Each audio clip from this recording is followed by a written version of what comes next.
so we're recording. What I'm going to do is just read a short disclaimer just because this is going on as a public healing demo. So just a quick note that this session is spiritual and educational support only. It isn't medical care or for any kind of health therapies.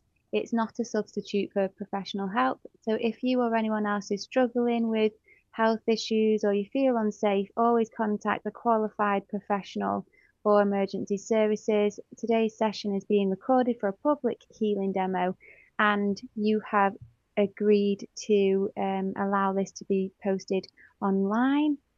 So, Yes. welcome. It's lovely to connect with you. Thank you. It's What beautiful to connect.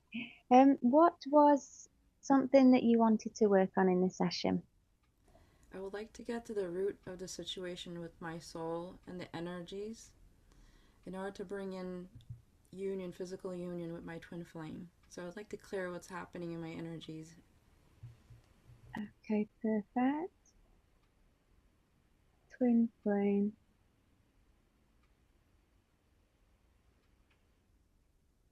Okay, perfect. Um, so these sessions, what we usually do is I'll tune in and I'll tune into your angels and to the divine, and your angels, your higher self, will show me the one lifetime that is causing the biggest blocks or resistance to energetically you finding union with your twin flame in this lifetime. So what I'll do is tune in. They'll show me this one lifetime. Sometimes you might realize certain patterns that are playing out still in this lifetime you're in now. Sometimes the lifetime might feel really random. It might feel completely unrelated to twin flames and love. But we have to just trust that whatever your angels are bringing through is the most important piece of the puzzle, really, that we need to work on today. Um, So I'll tune in. It might take me about 5 minutes. They'll start showing me a lifetime, and what I'll do is just start sharing what's coming through, and we can see how that feels, if it feels right, if you're not sure about that, and we'll just keep pulling through the information we need. Yes. And usually what we'll do is we'll scan the lifetime and find out the birth, any significant moments within that lifetime, and then the death, so that we can get a good understanding on the themes throughout, the lessons you were trying to learn, the virtues you were trying to gain, and really the wisdom nuggets that we can take from the experiences, as well as then actually sending that version of yourself some deep soul healing, so that their energies aren't affecting you in this lifetime anymore. Okay. So feel free to just get relaxed. I'm going to just start tuning in. It might be about 5 minutes if that's all right while I just start Okay. Yes. receiving.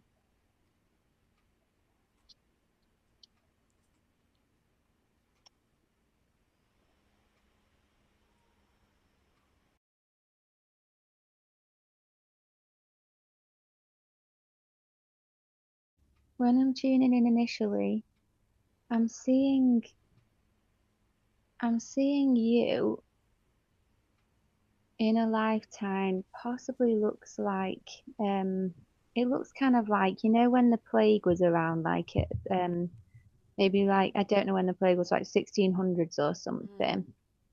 You were a mother and your child was ill, plague or some kind of an illness or a disease, but it feels like they actually were very close to death, or they might have even died. I need to just tune in and see. But I can see your heart looks like it's a big black hole. Not literally, but this is the picture she's painting to me. Mm. You've got both hands on your chest, and you got the worst pain in your heart ever, and you're sobbing your eyes out, and it's like your whole heart's been ripped out your chest, is how it feels, for the fact that your child is unwell or maybe has died. I need to just tune in and see what that is. But it feels like what we're going to be guided to work on today is pain, like love is pain or something, like this fear of having your whole heart ripped out your chest because that's in the past, that's how painful it is Mm. to lose a child or something like that. So I'm just going to tune in and just see the whole lifetime really. I'll go to the birth, see the whole lifetime, what happens, and anything else that we need to know about this. What also is coming up, I feel, is back then you were quite religious, like Christian, and there was a belief that because your child hadn't been like christened yet or something, that you thought that that meant they weren't going to get into heaven, that they were going to go to hell or something. And so the pain is not only losing your child, but it's this pain or this fear that now your child's not going to be able to go up to heaven, which obviously isn't true, Mm. but Right. we believe these things, and especially in older times when religions were so the norm, everyone believes the religious stuff. Yeah. Um, I feel like when I'm just tuning into your birth, it feels like you were born maybe with like a big mole or birthmark on your face or something on your face that the religious people thought was like a sign of like something negative or something scary, like it's a reincarnated witch or something like that. Oh, I've heard They of that. believed random stuff like that. And when you were born, it's almost like it feels like your parents loved you but were more scared of you because of what they feared of religious. Um, and it feels like when you grew up, you promised yourself, you vowed yourself, I will never ever treat my children the way that I felt my parents treated me. They didn't love me in the way that I deserved to be loved because they were scared of me. And you'd vowed to yourself, there's no way I would ever have my children experience anything like that. I'll be a good mum and all this kind of stuff. And so this is another reason why when you weren't able to save or protect your child from this illness, you felt even worse because you all you wanted to be able to do was protect them, your children. You wanted them to experience love, you wanted them to have a good life, and it felt like that was ripped away from you or taken away from you. Mm-hmm. It feels as well like there might have been some thoughts from the people in your village when you were born that like say they thought you were cursed or something because of this birthmark on your face or this mole on your face. And what I've known from like past like old cultures is that say if someone like what they used to do say in like the Viking time is when a child was born disabled, sometimes they thought that this was like a cursed child or child that deserved to be with the fairies and not with humans, and they would go and leave their disabled children in the woods for the fairies to take. They would do like terrible things like that to their own children because they were scared that this was an act of like God's vengeance or God was mad at them or whatever it was. And it feels like not like anyone tried to do anything like this to you, but it feels like there were some thoughts from some of the village people of I don't know why they're keeping her, like what she, almost like thinking, oh, they should have they should have drowned her in the well or these kind of thoughts. And as a baby you were aware because it's thoughts are energy and stuff, we can subconsciously pick up on what people think about us whether we notice it or not.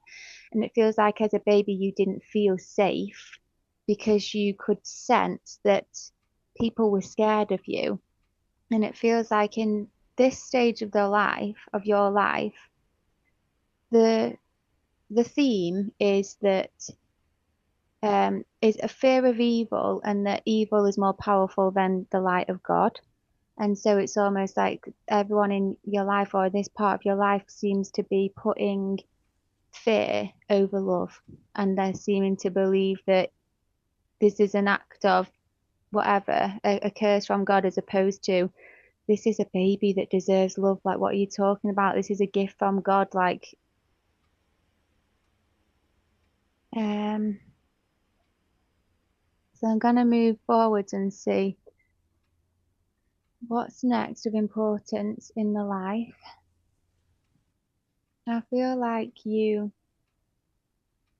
family you grew up in was quite poor, like the whole village wasn't well off kind of thing.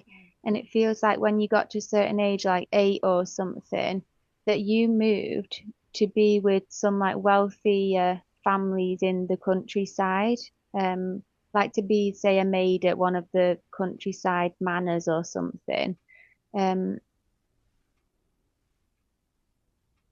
so you moved out of that place, and it feels like you were working at this manor, but in your mind you felt invisible, and that's how you liked it because you felt like it's not safe to be seen because people judge you for the way you looked and like, and so you were quite happy to just go completely unnoticed to the point where you hoped no one would even notice you there, no one would see you. You liked being completely out of visibility. And it feels like there's like a really loving, almost like not quite old enough to be a grandmother, but between mother and grandmother type energy archetype, like a woman who was a chef or a cook at this manor, who really loved you and really looked after you, and you actually felt really cared for. This is the life where you felt like there was a woman, a mothering energy that really actually loved you and saw you as the good, the beautiful, divine soul that you are. I'm asking like to move forward to a time of significance next in that life, and I'm seeing you looking older, maybe like 22, and you're in this field of like crops that they're growing in this countryside house, and I'm just seeing you got like an old kind of like nice dress on, and I'm hearing gunshots in the background, and you're like holding the end of your dress, and you're like running for your life through the this like dirty, muddy field. Someone or something's been shot back there, and you're like running away for safety to tell someone. I think like the master of the household's been shot or something like that, and you're freaking out, but you're trying to get back to the house. There's something that's like, it's almost like the master was on some horses and they were going like hunting, and it's almost like there was a hunting accident where the master was shot, but it doesn't feel like it was actually an accident, and you were there and you saw what really happened. Mm. But the story is, oh my God, there's been an accident while he was hunting, he's been shot, and I'm just trying to find out more. I don't think that you did it, but I think you were there and you saw what happened. He was with other people, obviously, like a group of men. So you was running back to the house. So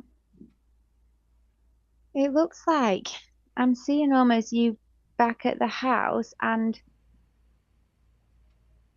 people wondering what's happened, and you're not saying a thing, but you're looking at the woman of the household, like his wife. You're looking at her while you're saying like, I don't know what's happened, but she's looking at you like this side eye, and she's like almost crying in her eyes. And it feels like that she did it. She shot him, but she was being abused by him, and she was like she was being abused by him, and she'd had absolutely enough of it. But you knew she was being abused, you'd seen it now and then living at this place, and she was very like, it seems like she was a good person and that she'd killed him, but you were not wanting to, you wouldn't dare tell anyone because you knew that she was actually a victim in this, really. um with what had been happening, and she was like looking at you like this, thinking, please don't tell anyone. I think you'd been seeing this abuse happen from quite young.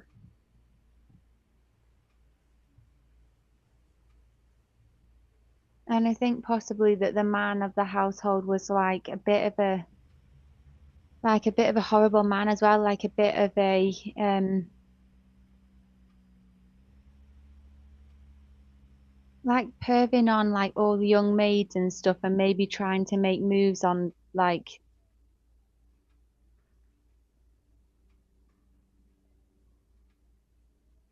making moves on even like the young girls and stuff. Just seeing if there's anything else about this particular situation I need to know. The themes that are coming up is like that you was witnessing an abuse of power on his side and her feeling so trapped that there was no way out other than to do something like that to kill him.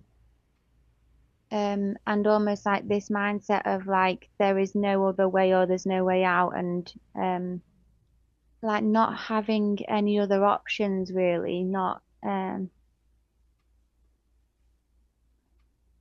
trusting in life that much. There was a man that came to the manor or whatever, and you're older now, maybe like 30 in your 30s, and you'd got close to the wife of this manor, um, almost like you were still working for her, but a good friend to her as well. And there was a handsome man who came as like a chauffeur or butler or something for someone in some kind of like a wagon cart thing. And this man had come to the door to bring this guest, and this is the man that you had the child with, that you'd fell in love with. And you felt like just through his eyes, like he just truly saw you. Um, like your eyes was just an instant rush of that energy flowing between you back and forth just from seeing each other in the eyes. There was no, none of you, no, neither of you were seeing each other like on face value or anything. It was like this instant soul to soul connection straight away when you saw this man. Mm. And like I'm feeling like a rush in your heart, butterflies and love, and this feeling of true love, and feeling like someone was actually seeing you for who you are again. And it feels like there was almost 2 years of this man visiting, bringing the people that he worked for, like he was a guest, returning to this place because he was working for a friend of the person, the lady of the house. And for like 2 years, you were just being like close but at a distance, if you will. There was nothing actually happened between you, but you would both always feel it, and you would like smile to see each other, and it was like this beautiful energy between you, but nothing actually moved forward until 2 years down. And it feels like there was like a event, like a festival or some kind of a summer party put on at the manor, and you two had kind of like had a really nice time, and you'd ran off to some kind of hay bales or something, and was like having your first kiss and stuff. Mm. Um, and it feels like very soon after you got married, and when you got pregnant was when you moved out of that manor place to go and like have your own place with this um your husband. He feels like he's not as wealthy as what the manor house woman was. It feels you had two children, one boy and one girl, and they were like a year apart or something. And I'm seeing them she was 3 years old and he was 4 years old. Um, which is the next part of significance in your life. I'm just trying to see what it is that you're wanting to show me. I think the boy got unwell first, and I think at first, like say for the first few days, you didn't really think it would be a big deal or anything. You just kind of assumed, people get a bit unwell, it's under the weather, it's fine, you'll be fine in a couple of days, kind of thing. Um, and then like I'm just seeing almost 2 weeks in, and he's really unwell in a bed. I'm feeling like something like meningitis, or there was some kind of a I know I said the plague at the beginning. I was just seeing almost an illness like the plague, but it feels like he came down with something that back then a lot of like I think 1 out of 3 children would die from like illnesses and diseases and stuff, things that we would be able to cure quite easily nowadays. And I'm seeing like you bringing in a priest to try and like cast out the demons because it was still quite a religious time. That's what you believed illness was like demon attachments and like you need to cast out the demons and this is punishment from God for some reason. I don't know why, but God's punishing me. That's why my child's become unwell kind of thing. And you was hope the priest was there as well to not just cast out demons, but to kind of pray over him. And I'm wondering about your partner through this process, and I feel like he was there even when the son died. Your partner was there, but he was completely emotionally absent. Like he had no idea how to deal with this, and he was in just as much pain, but he had no idea how to process such a pain that he just like went completely distant and almost like for you, it's like you may as well not even be here because you are so absent that you're not supporting me in any way. Like, but it was just his way of being able to cope. He couldn't cope, but you needed more from him in that moment when your son had passed on. I'm just trying to suss out what happened to the girl as well. But this is where we get to the very first scene I saw where your heart, you were holding your hands in your heart, you felt like your whole heart's been ripped out because you obviously lost the child. Um, and it felt at the time like you had no one because the husband just didn't know how to possibly deal with such a load of grief because that's the worst thing anyone would have to go through.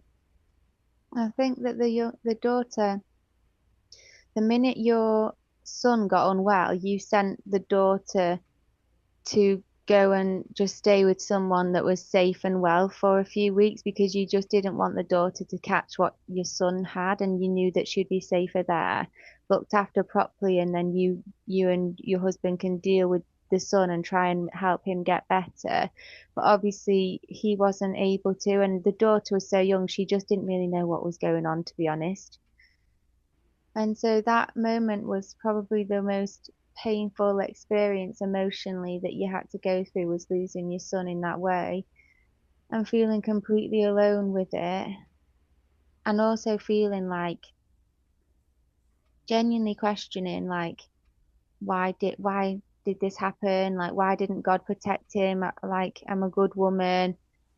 Why doesn't God look after me? Why did God allow this to happen? All of this stuff that you would start to question, especially when you feel like religiously you serve God, so why would all of this happen spiritually kind of thing? I feel like it almost put you into a depression that it almost put you into a depression that you couldn't get out of.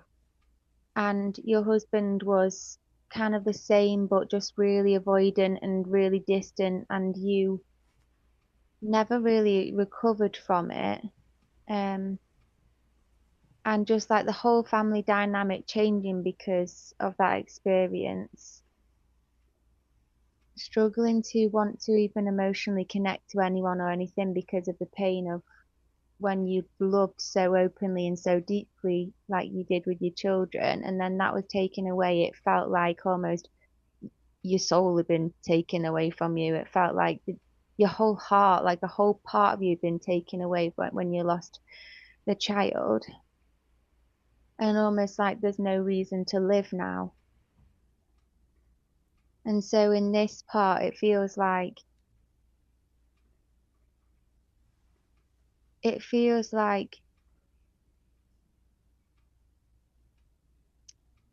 what that version of yourself needed to learn or needed was someone there to hold her and help her emotionally heal and deal with such a horrible process like that for as long as she needed, and then to be able to find joy and meaning and purpose in life, in her own life, not through like the son or the other people, being able to have a reason to live because of because of her own unique soul's purpose and purpose to be on earth, and that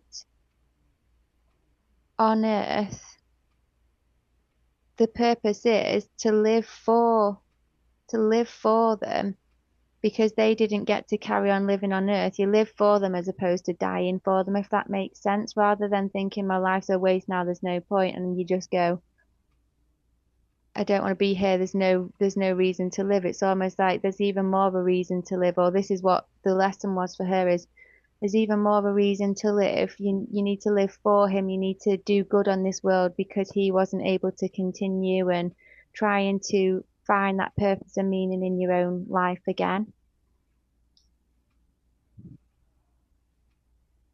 So just to try and get to the end of that life, and thank you for your patience with us going through all this because it's been quite quite in depth. It feels like when you're on your deathbed, I can just see you like in a bed and you look really frail and you just want to fall asleep and just go because ever since he left, you've not wanted to be on earth, and so it's like all you've been thinking is I just want to go and be with him.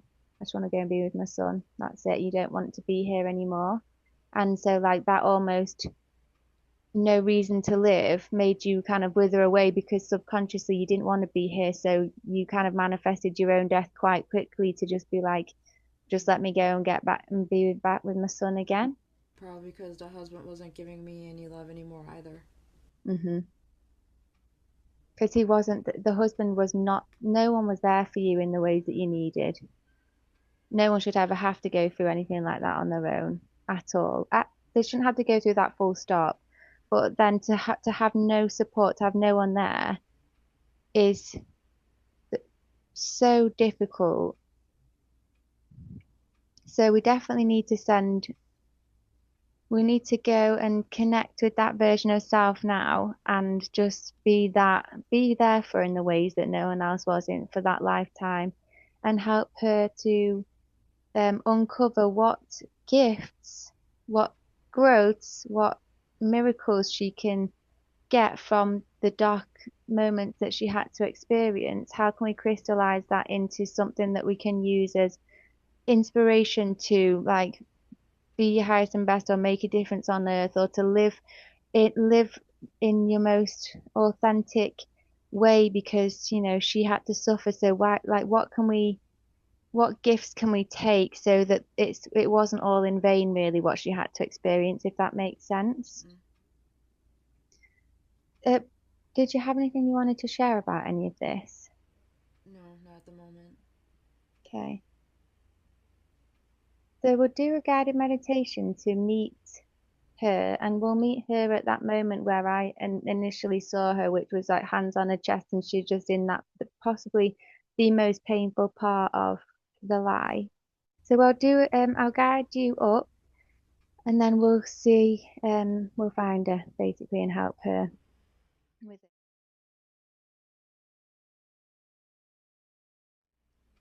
We're going to call in some archangels or ascended masters to assist with this healing process today. Which would you like to call upon? Shamwell, Raphael, Mako, and any of your recommendations. Hmm. I'm going to bring in Archangel Gabriel as well because she works with children and mothers. Yes. So calling in Archangel Chamuel, Archangel Raphael, Archangel Michael, Archangel Gabriel, and Mother Mary as well. Is that okay? Yes. Calling in Mother Mary as well. Thank you all for coming. We really appreciate you. We love you dearly.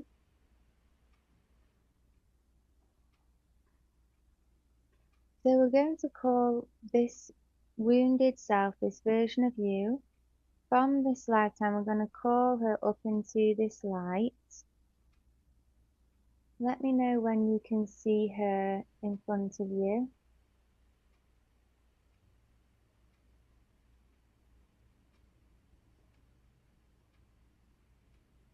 Okay. Perfect. And can we just get Archangel Michael to start pulling out any pain that she's carrying, pulling it out from the heart space. And Archangel Raphael, if you could please start filling the heart space with love. Chamuel, if you could do the same, please. Thank you.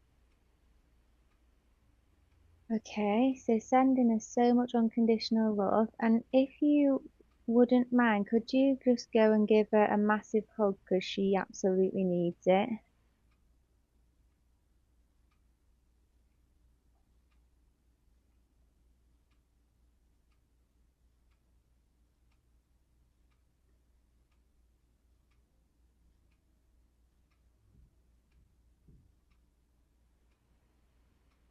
Okay. Thank you.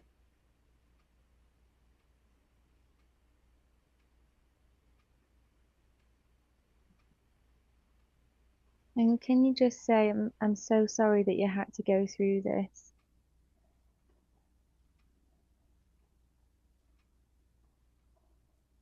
Tell her no mother should ever have to go through anything like this.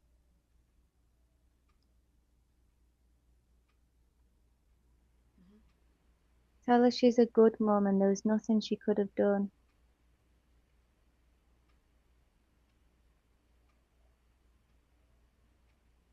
And tell her it wasn't her fault what happened.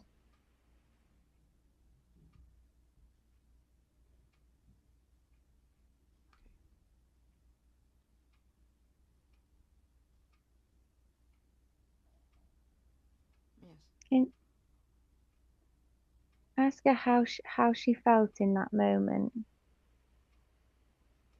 When it happened, Yeah.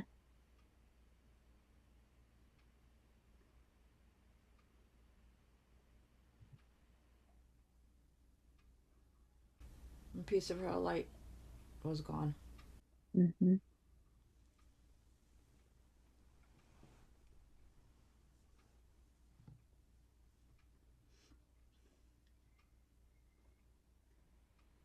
A piece of her joy. Hmm.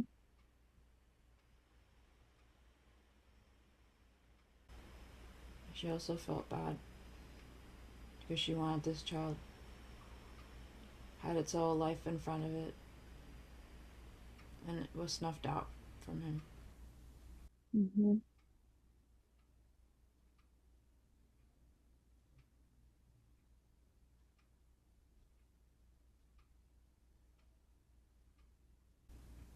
And she felt responsible as a mother.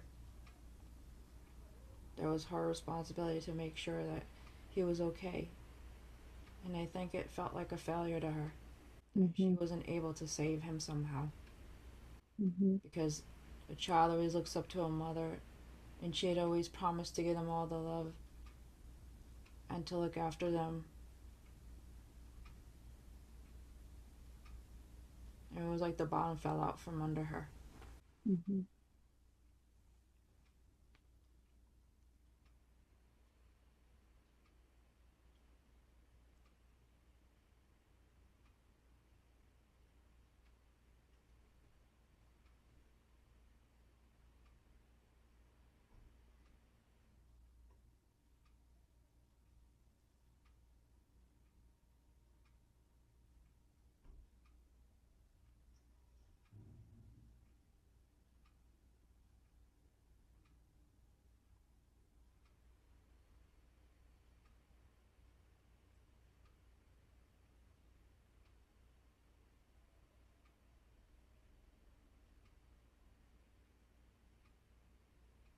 What did it make her feel about life after that?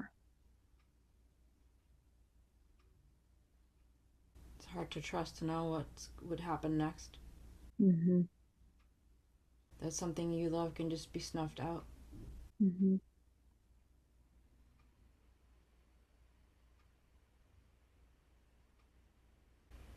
was like she had enough of a painful childhood and her future should have been better. Mhm.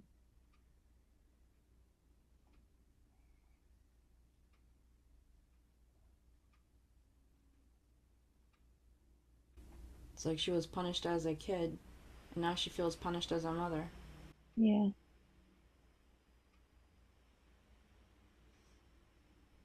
And this seems like a tiny bit of a parallel to me in my current life. Hmm.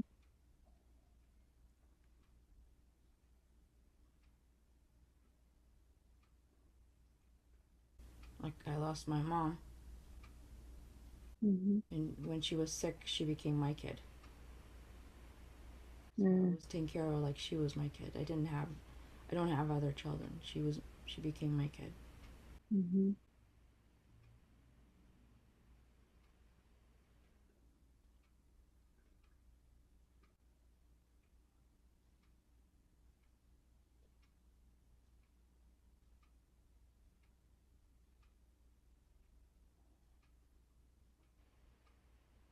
How does she feel about herself after this life-changing situation? Right now, at this moment, Yeah, after her son died.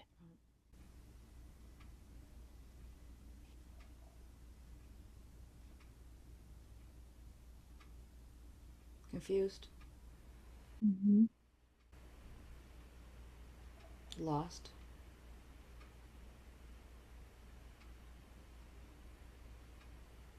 The family that she had made, created, was falling apart. Mm. Losing one child. Ask her what does she need in this moment.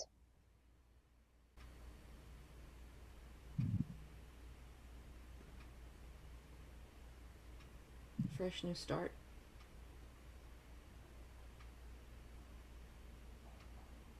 For things to be right for me this time around, this lifetime. Hmm.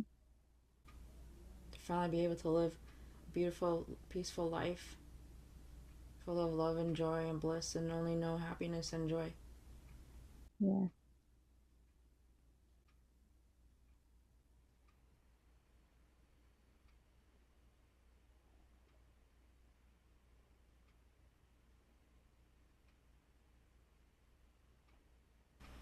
Family life. She didn't have it as a kid, and now her adult life was falling apart. Hmm. She lost her son and then her husband distanced himself, so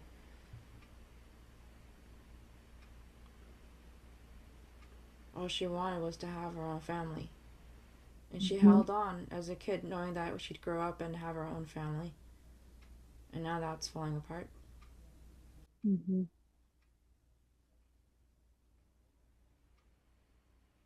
Can you tell her that she's a beautiful, beautiful soul and that she doesn't deserve to be punished and this wasn't happening because of punishment to her.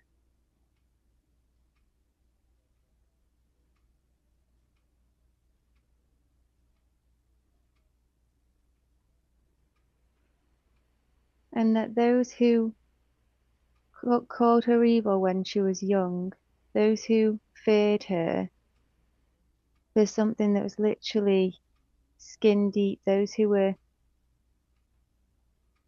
so indoctrinated by religion that they chose fear over love, they're just lost and confused, and she can give all of that lost and confusion back to all of them now. That she isn't evil, she isn't wrong, there's nothing wrong with her. God loves her unconditionally since the very, very moment that He created her, and nothing has changed.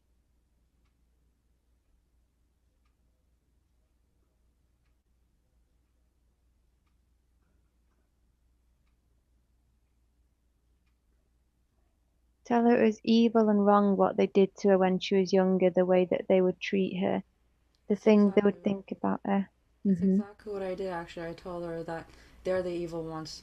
to treat anyone that way or think anything that way and to put that onto someone else.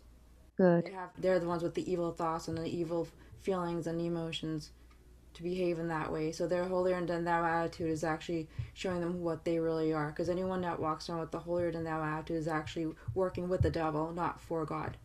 Hmm. God is not that way because God is not judgmental in that way. Hmm. God is unconditional love, and that's what she practiced so beautifully in her own life. Regardless of all the evil that was around her, she still held on to that unconditional love within herself. It's good.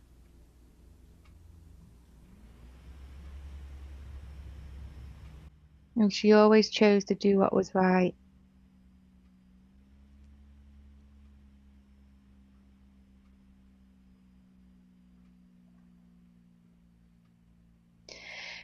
Can you tell her that?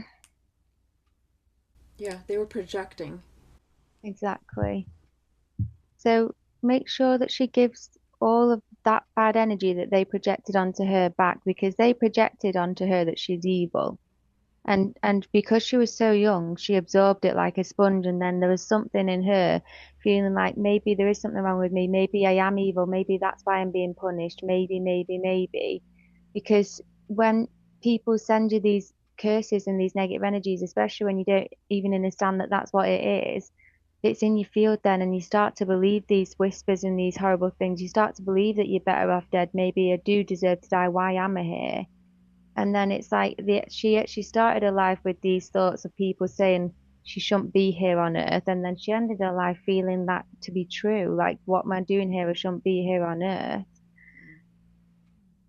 And so tell her to just give all of those horrible thoughts back to them now. Give all the bad energy, give it all back, because she does deserve to be on earth. She wouldn't be on earth if she didn't deserve to be on earth. That's why God brought her on earth. God has a beautiful divine mission for her on earth, whether people stay or go in her life, whether it's in her control or not. She has her own mission on earth to be her own light on earth, and it's needed on earth. She's important. And in fact, earth needs more like her.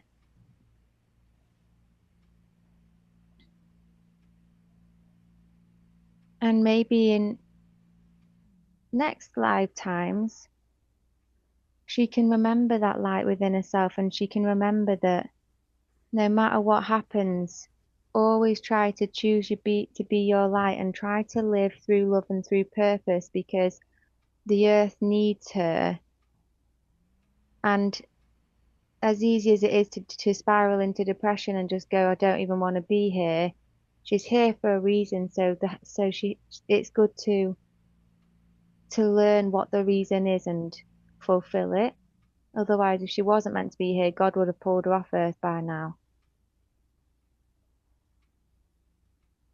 And she can help and serve so many more people when she's on earth, serving a purpose, living in her light, and standing in that strength, and not allowing for negative situations or people around her to take that light from her, or to try and convince her otherwise.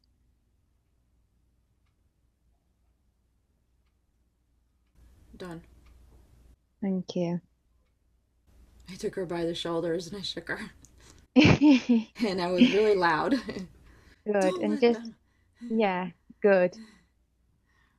And tell her she is not a failure. She's not responsible for when her son left the way that he did.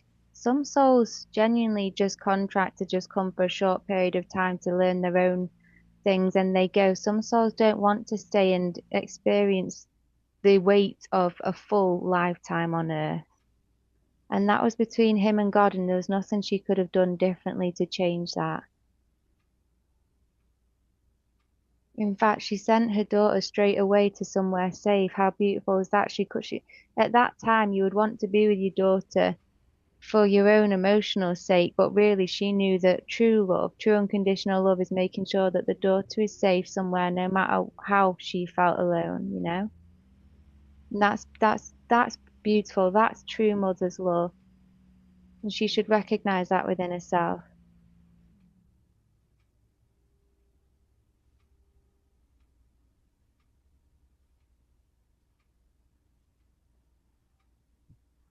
be at peace.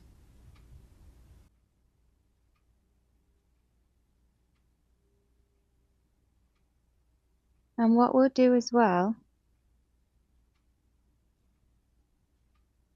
is help.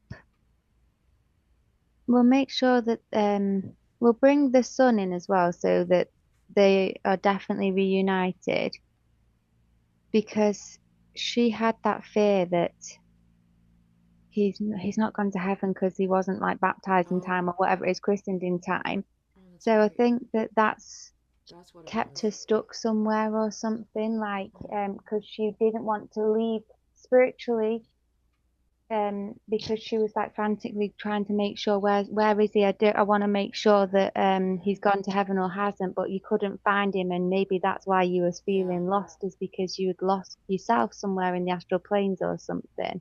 Oh, right. Because she wasn't feeling peaceful knowing that he's in God's arms and living his life, you know, Yeah. in gold. And, which is I was doing when my mom passed away. I went and I spoke to spiritual people, clairvoyants, to find out about my mom. Is she okay? Is she safe? Where is she? Every once in a while, I'll still ask, and I even asked you, is she Hmm. okay? What's she doing? I wanted to make sure that she was safe, she was alright, or if there was anything that she needed for her soul. Yeah. And then I could rest and be at peace, because otherwise, so it's the same thing, that Hmm. parallelness again. Because 1,000%, and what she shared with us was that she finds it hard to trust life, knowing that something you love can be basically snuffed out or just take ripped from you, basically. And what we can teach her is that it's never forever. You get to be with your loved ones again on the other side. But I don't think she's actually been reunited yet. I think that's why she is still experiencing the pain Mm-hmm. because of that belief that she possibly feels like it's her fault that he wasn't baptized in time or christened or whatever it is. And so she's punishing herself Mm-hmm. because she thinks that that will make up for it. But she needs to learn that punishment, self-punishment, isn't how you isn't how anyone learns lessons. It just continues a cycle of punishment. No one learns truly through punishment. People learn through forgiveness and self-love. They learn through teaching them a better way next time, not through hitting them and beating them into like learning something. No one learns through punishment. Mm-hmm. All that does is just breeds and feeds more punishment, a cycle of negative stuff that on a spiritual level, we're all trying to ascend out of that and ascend into unconditional love. So tell her that she doesn't have to suffer anymore. And we'll bring in the Lords of Karma and we can absolve her of all of this karma now. Not that anyone has decided she deserves karma, but we can create it ourselves through our beliefs of I'm not allowed to go to heaven until I have paid the price, or I've justified myself, or I've forgiven myself for the death of a loved one, but it wasn't hers to begin with. She's then now created this energy of I need to suffer Mm-hmm. to absolve that, but we let's just absolve her of that momentum of this karmic wheel Okay. because it's not going to teach her, it's not going to help her grow, and she doesn't deserve that. She needs to be in the light with God now. Okay. Um, and with her son as well, and then she can truly feel like that piece of her light that she felt was missing, that piece of her joy. She can realize that it's never missing. It's just temporary separation until we get reunited again on the other side. Yeah.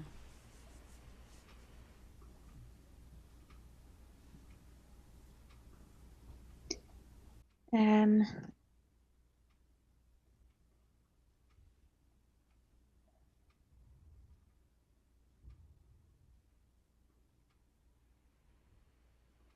so what we're gonna do Tell me, how is she looking, by the way? Does she seem like she's lighter? Does she seem like she's a bit more lifted than what she was? Yes. Perfect. Can we bring in, I'm going to bring in the Lords of Karma and the Law of Grace, and we're going to ask the Lords of Karma now for karmic absolution for anything, any karma within this life that was created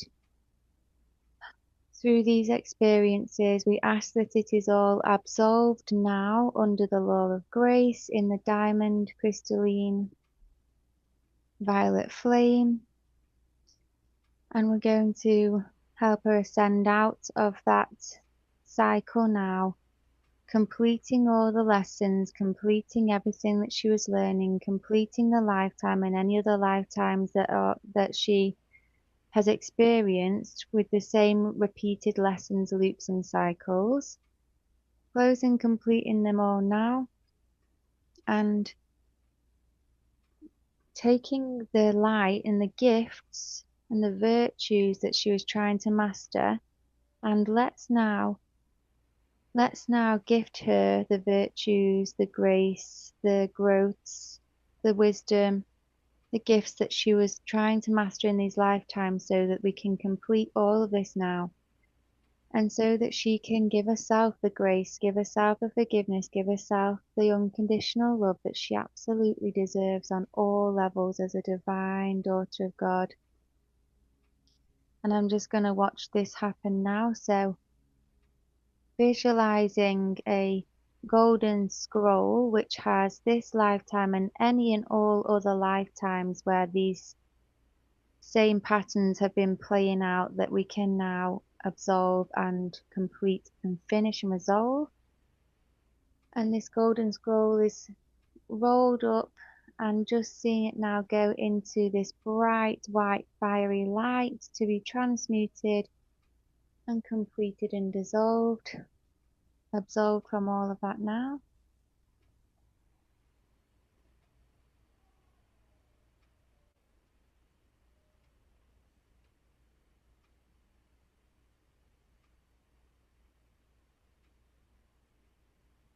And tell her you are worthy of love.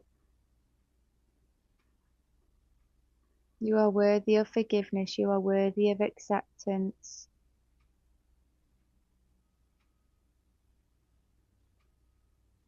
You are such a beautiful soul.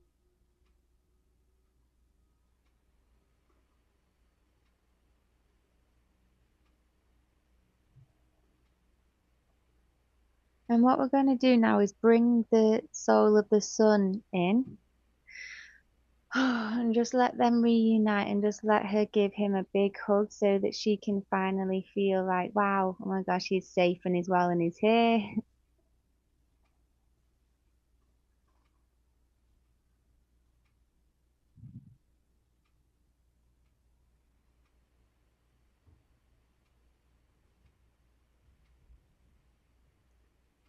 And I'm going to bring as well in the husband and the daughter as well, because by this now time frame, they will have all crossed over.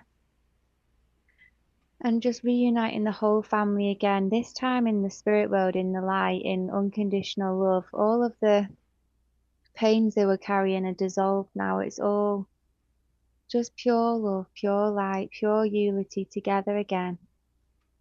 Being able to now finally enjoy this family life in a beautiful, peaceful place. Only ever experiencing now happiness and joy. A fresh new start for them all. All growth and lessons completed. All wisdom gained.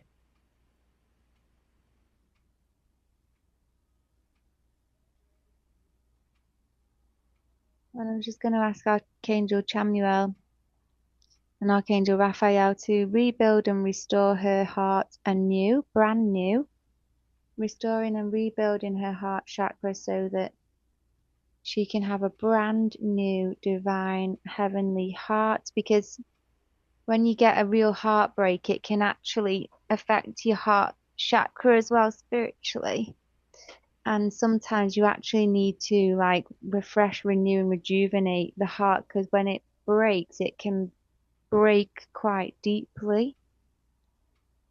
So just getting her brand new divine heart.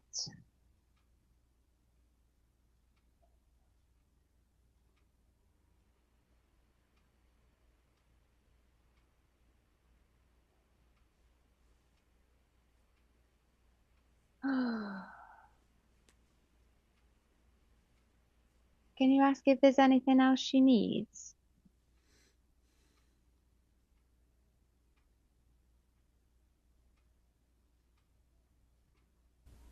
No, she's very happy. She hugged me right away and thanked me. Her Good. son kept saying that he was always okay. Ah,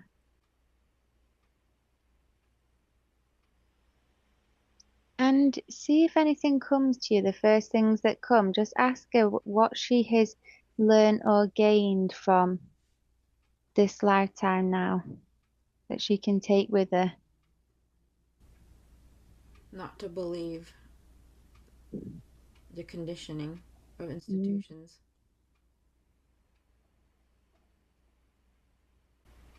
That those institutions have held people back and have hurt people instead of helping them. They've done more damage than good.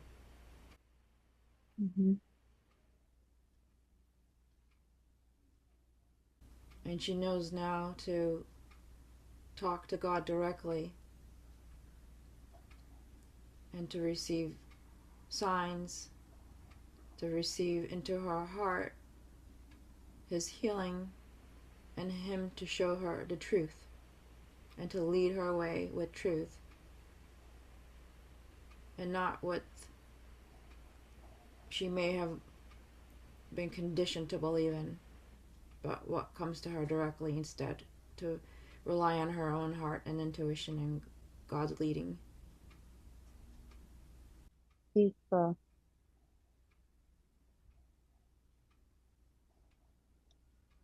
Okay, beautiful. So what I'm going to do is just record on the phone what we call it's like an affirmation statement, or like a re-imprinting. It's be under 3 minutes long max.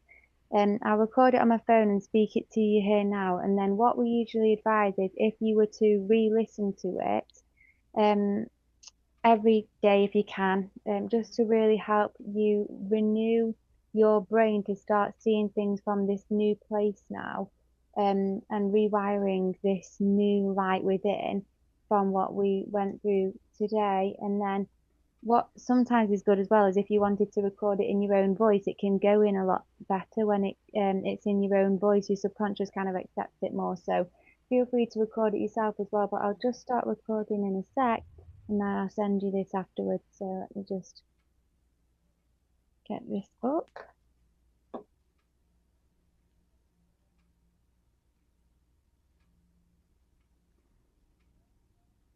And does she want to integrate back in with you, or does she want to go up into God's light?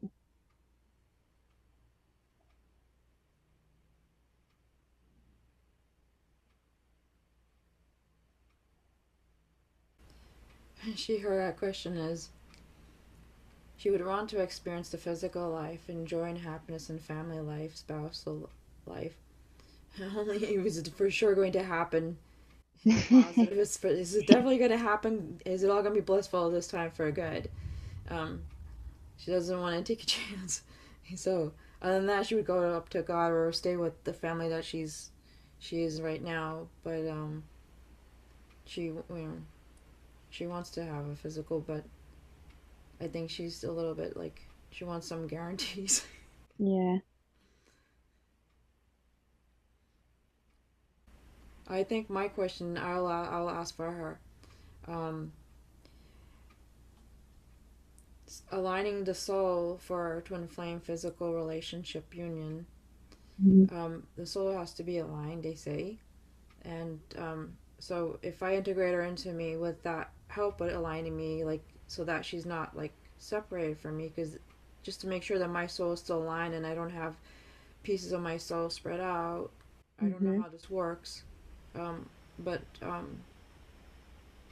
whatever would be for the best benefit. I think possibly going into God's light, because if she's meant to integrate with you, God will just send her there anyway. So it's like God can choose then. Okay. Um, Only because if she has any doubts, you don't want to start having those doubt energies in your own field about Mm-hmm. like whether it's going to work or not. Um, but if God's like, no, it's all good, actually it's going to serve you, he'll just send her to integrate with you anyway. So I think let's send her into God's light, Okay, sounds like a um, plan.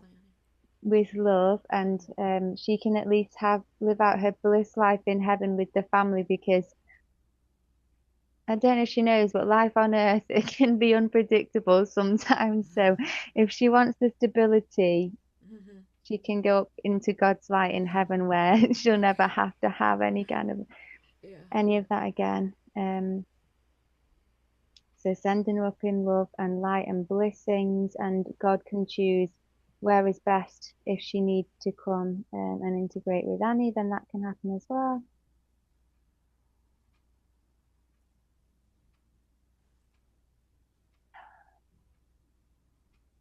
And now I'm going to start the re-imprinting.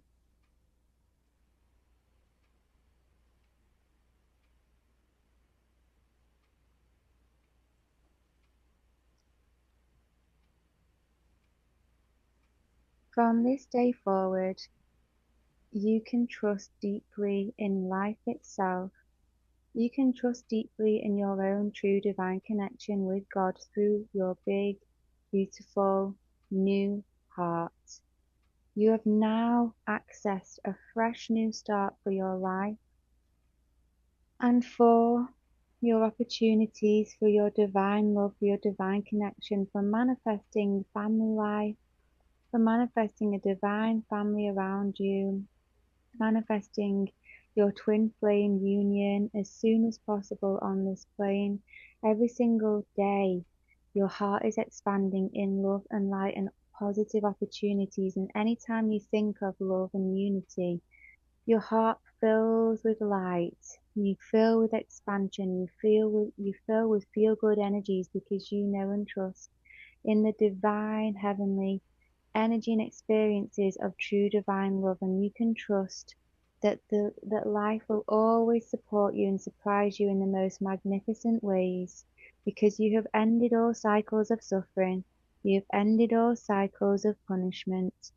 You no longer need to learn through punishment and through suffering. You never had to and you never will ever again because you learn through true grace. You learn just like God through unconditional love, through unconditional acceptance, and through your own divine wisdom within. You get to now feel joy, feel light. Your light and your joy is fully and wholly restored, and you have full divine purpose on this plane in your own life. And every day is filled with bliss. Every day is filled with light. Every moment you take a deep breath in and you are filled with this abundance of love that surrounds you. On spiritual planes, emotionally, mentally, physically, you are surrounded by love and you trust life deeply. And you know that life is always supporting you. Life always has your back and life is manifesting your highest divine purpose, your highest divine light, your highest divine love in the most blissful, beautiful, and unexpected ways. When you have love in your life, you trust that it will stay for as long as is needed, and you trust that you will always be reunited with love. It will never ever leave you. It is only ever temporary if it does, and you will always be with your twin, your divine soul family, your divine people, your divine souls, all those you contracted with to spend time with in this life and every other life. You are a soul family and you will never ever truly be apart.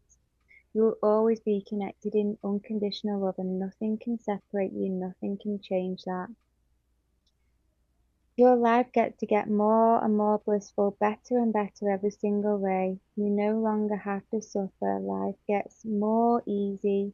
more enjoyable, more graceful. You get to enjoy life at every stage in your inner child, in a motherly energy, in a loving energy, in a partnership energy. You get to experience true bliss and joy because you are a good soul.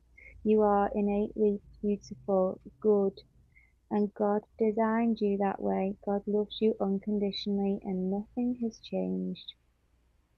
You feel fully on purpose. You feel clear. You feel guided.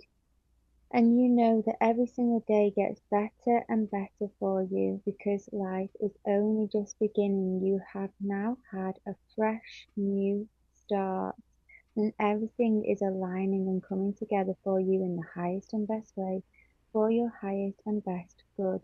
You get to live a beautiful, peaceful, and blissful life and only know happiness and joy. You can have everything that you could possibly wish for and more. This is your birthright as a divine, loved daughter of God. You trust your intuition, you trust yourself, you trust your discernment. You are divinely and deeply connected with yourself in your heart. You can talk to God directly, receive your guidance and healing in your heart, and you can lead through God's direction in truth and love. It is done.